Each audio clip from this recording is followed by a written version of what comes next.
for you to be in the community. Yeah. And, you know, give back. Even if it ain't your time, you know, he did say that they did need, like, school supply, stuff like that. So if you got it. Of course. You know, make it happen. You know, got some time. I'm going to get with him, though, because I want to go in there and take a panel. You know what I'm saying? So the kids can see real like, do you life. have options?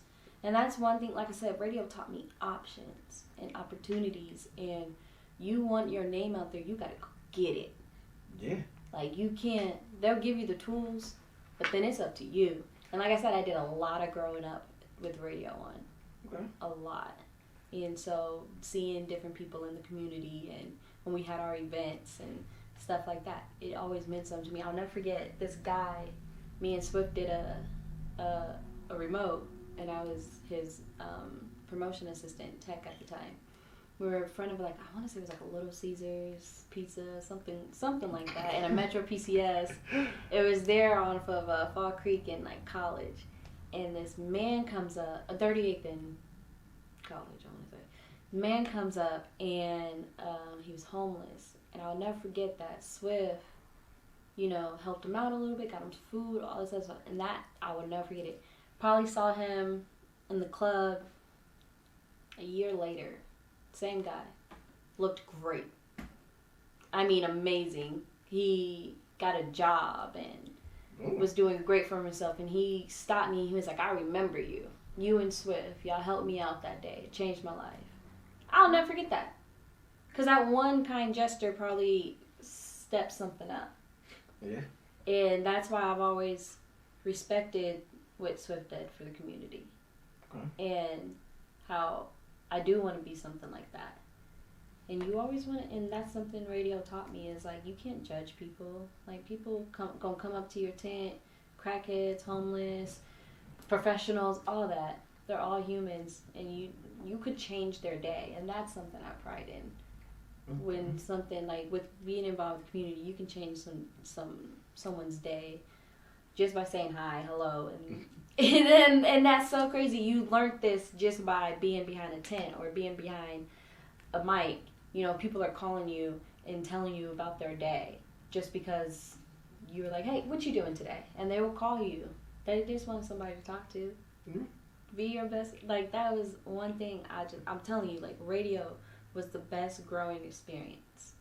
And that's why I want to take what I learned from radio and put it into my own business. Mm-hmm. That community, that making them feel like you're talking to just them, even though you're talking to a billion people, serving just them. So, yeah. Okay, so outside of Swift, what is the one thing that you're going to miss about radio? Well, yeah, what's one thing you're going to miss about working radio? Oh my goodness. I think I'm going to miss just the station overall. I mean, you grow up listening to Hot 96.3 and then you get to work for them and then you don't. It's just like, overall, I miss just being there. I will totally miss just being there, even if I wasn't working.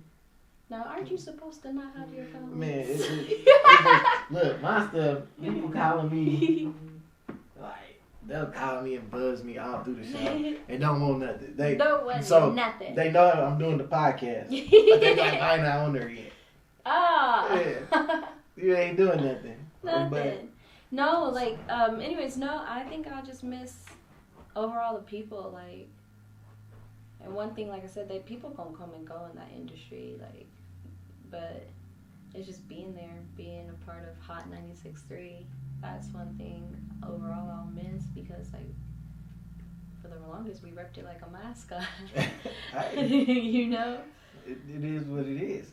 So, what characteristics, what traits will you take from radio, being on the radio, to behind the scenes, where you going to put into your salon? I definitely... That's a good question. Like, radio, behind the scenes with my salon, I want them to know this is somewhere you can be comfortable in. We gonna turn up, like, with the music on. I mean, not when I'm giving you a facial, that's when you need to relax. But, like, you know, we're gonna turn up. You gonna talk to me, like, you know, how was your day and what can you do how can I make it better? What's going on? How can I support you since you support me? Like, I want it to be a empowerment thing for everybody, men and women, because guys can get services too. Okay. Mm-hmm. Okay. So when you open, you see, I'm saying when you open, because I'm going to. Is it just gonna be you in there? Or are you gonna try to have some? For now, I definitely want just me. Like I had took a break, like I said, because I'm in another girl shop right now. You know, she's been teaching me some lashes and stuff. Shout out to Kay. And she's been teaching me some lashes and just critiquing my, waxing skills and stuff like that. But when I move into my own spot, it will be just me. That's my plan. And then eventually I would want to hire maybe one or two persons. So someone who does just lashes, and then someone who does just facials, and someone who just does just body treatments. Oh, okay. So, like, that's kind of where I want to go, because I don't want it to be like a big salon. I just want it to be, we open up a store here in Indianapolis first. Cool, got it. Let's try Chicago next. Or let's try Vegas. I do want a chain, but that's years to come. Okay, so basically what we're looking at is eventually franchising out. Franchising, but I don't want it like a big franchise. I want it more so like a very intimate, 20 to 30 people. And y'all just, you hire 2 to 3 girls in this city, because I want it to be exclusive. I want it to be just, So there's opportunity of some membership, you know what I'm saying? Kind of like the All Boys Club. Yeah. No. No. You're not going to say yeah. You just said we could come in there. Well, you can come, but, like, it's just like, why not? Like, it's like, why...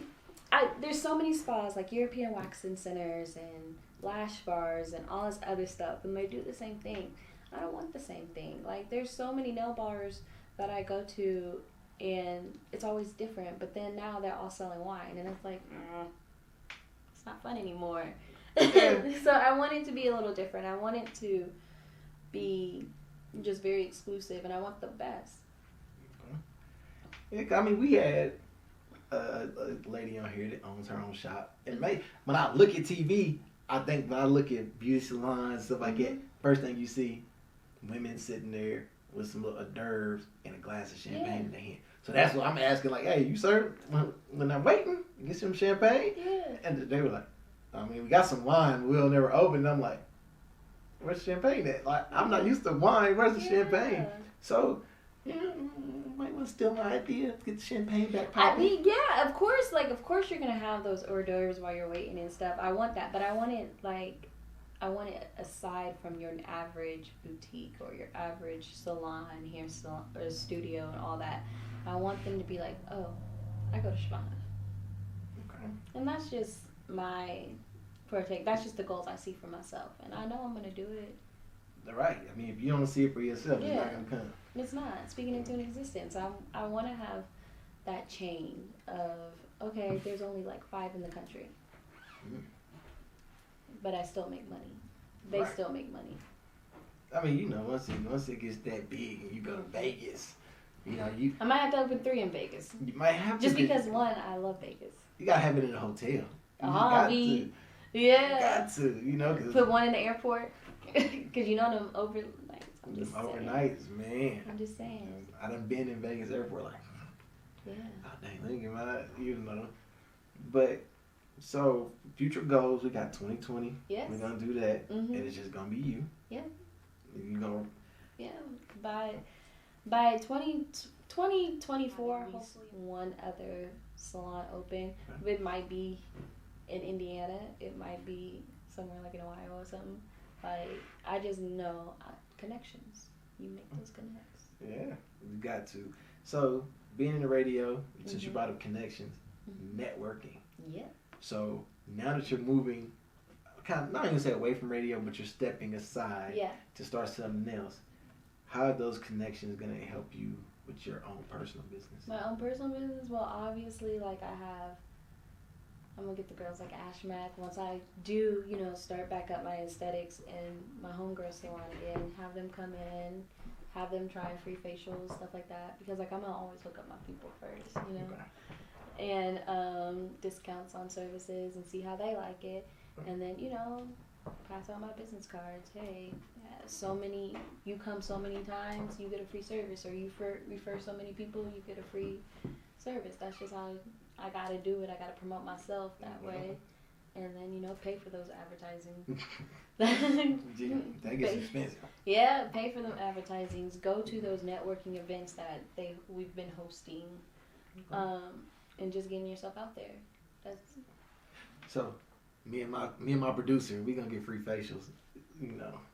Yeah. Trust me, you'll love it. And if you want to wax, I got you. Oh no, I'm cool. He might. No, I'm just playing. Nah. No. But back waxes, those are things. Are they? Yeah. No. I mean, I ain't never thought of it. You do have hair on your back. Well, I know that. Because when you get tattoos, they have to shave it. Yeah. See, you don't have to worry about that if I do. It's gonna come back. Not if you get it so often and then it's slowly growing. I'll forget about it. That's why you have to make these appointments. You schedule them, and we get you in. You gonna send out reminders? Send out reminders, Dad. That's how you gotta get your people to come back. I mean, we don't know. Some people. Some people be like, okay, I'll put you down. Yeah, and then you don't hear from them again. Now I'm gonna confirm. You coming tomorrow at 6 p.m. or not? Okay. She's on it. Confirmation. Yeah. You know what I'm saying? Okay. You get at least 2. Oh, okay. So, what are you looking forward to? 2019 is almost over. 2020. You said the summer. Yes. So you got a year. I got a year. You know what I'm saying? What balls are you putting into motion? You getting rid of these toxic relationships people be putting you in, or you put yourself in, whoever you want to blame. And then, so you got to get out of those. You got to, again, love yourself, redirect yourself, and focus yourself, because you are responsible for who? Yourself. Mm-hmm. So I got to stay on my butt. That's really what it is. And 2020, I'm going to start saving up. I'm going to find my spot. And I feel like I found one right by my where I stay. So it's like, okay, got my eye on that one. And then it's like, okay, well, let's do marketing surveys. Like, I got to plan. I got to plan and succeed. Okay. So, because you brought it up. The toxic people. You know what I'm saying? Are we saying, are we getting out of a toxic relationship? Are we just removing toxic people in general? Removing toxic people in general. I have a couple friends that I see on social media, and how they talk about their other friends, and it's like, are you talking about me too? Because they're one of those, well, if the shoe fits. No, ma'am. Sir, let's talk about it. And not like that. Your friends are toxic. Some of your work people are toxic. Some of your family members are toxic. Whether it's you are in a relationship, toxic. It doesn't matter who they are. If you feel like they're not benefiting you the way you have benefited them, gotta go. Okay. I have been, for the longest, I've always put people before me and always been the go-to person for the longest. I'm tired. Okay. So if I can put all that energy in other people and other things, I need to put that energy back into myself. And so that's why when I say 2019 kicked my ass. Okay? Like, kicked my ass financially, emotionally, mentally, kicked my ass.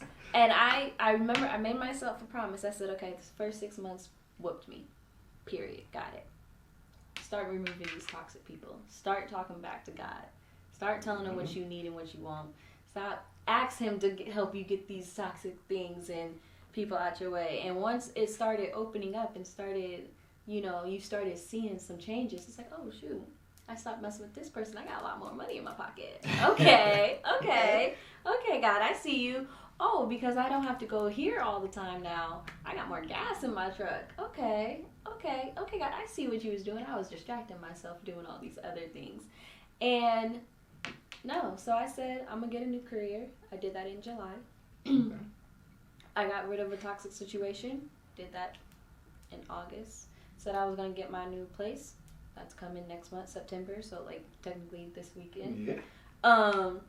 I was like, okay, I'm on your ass the next 4 months. So what we got next? What do I got to defeat now? Where can I go now? Because